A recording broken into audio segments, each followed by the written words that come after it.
Hey, it's me, your girl, Melissa Nunez with I Vive H2O. And I have the pleasure to introduce you guys to fashion designer Alexander Acosta. How are you doing today? I'm doing great. Thank you so much for having me here today. Alex, it's a known fact that you used to model for the Ford agency. What made you transition from modeling into fashion design? Well, I was modeling in Milan, I was modeling in Barcelona, I was modeling in India, and I decided to do something that inspired me for many, many years, and I went back to my roots. And how would you describe your style? My style is more like resort wear. I will say it is like you just came out to a party and the beach and the islands, or you basically just came out of your boat or your airplane. Sounds like something I'd love to wear. Hey Alex, can you tell me a little bit about your most recent collection? That collection was inspired on the elegance of the woman. I remember back when I was in Dominican Republic, the woman in the country club used to dress very nice. That collection involved colors of pink, gold, and black, which is very elegant. It was mostly dresses that were very form-fitting and very tapered to the body of the woman to show the beauty. And how does your Dominican heritage influence your work? Well, that's a big question. My mother influenced me a lot on my collections. She's herself a seamstress. She used to knit, she used to crochet, and used to make all of our clothing. So since I was born, I used to see my mother making clothing for other people and for us kids.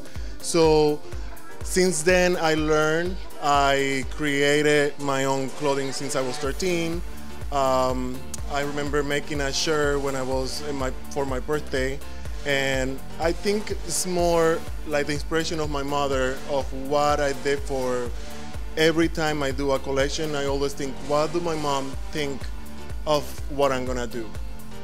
That's a very good person to inspire towards. Casa Esperanza. Can you please tell us your involvement with the organization?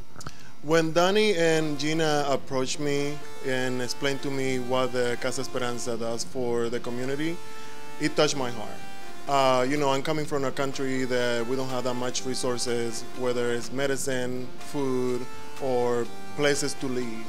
And that, to me, what they do and what they sponsor, they told me that they sponsor a house in Puerto Rico, and they send medication and money to kids there in the orphanage in Dominican Republic, and that really touched my heart.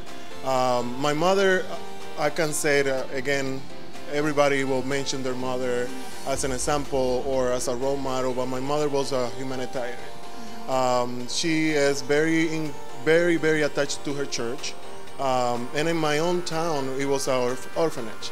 Us as kids, and my mother, being a principal in a school and also a seamstress, has to donate our own time to go and spend time with the kids in the orphanage.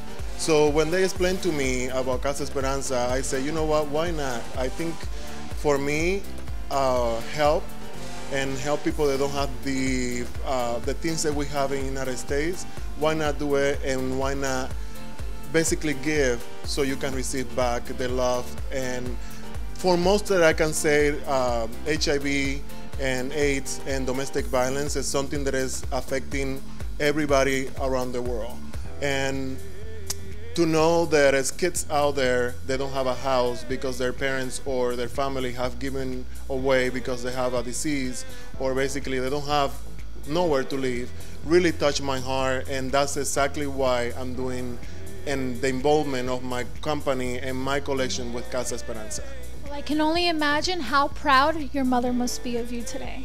I believe that she has been proud since she gave me birth. Alexander, I Vive always asks this question at the end of every interview. ¿Cuál es tu obsesión hispana? Bueno, mi obsesión hispana es un mango de plátano con bacalao y aguacate y, of course, merengueando todos los días. Siempre bailo todos los días. Eso es lo que me gusta de los hispanos.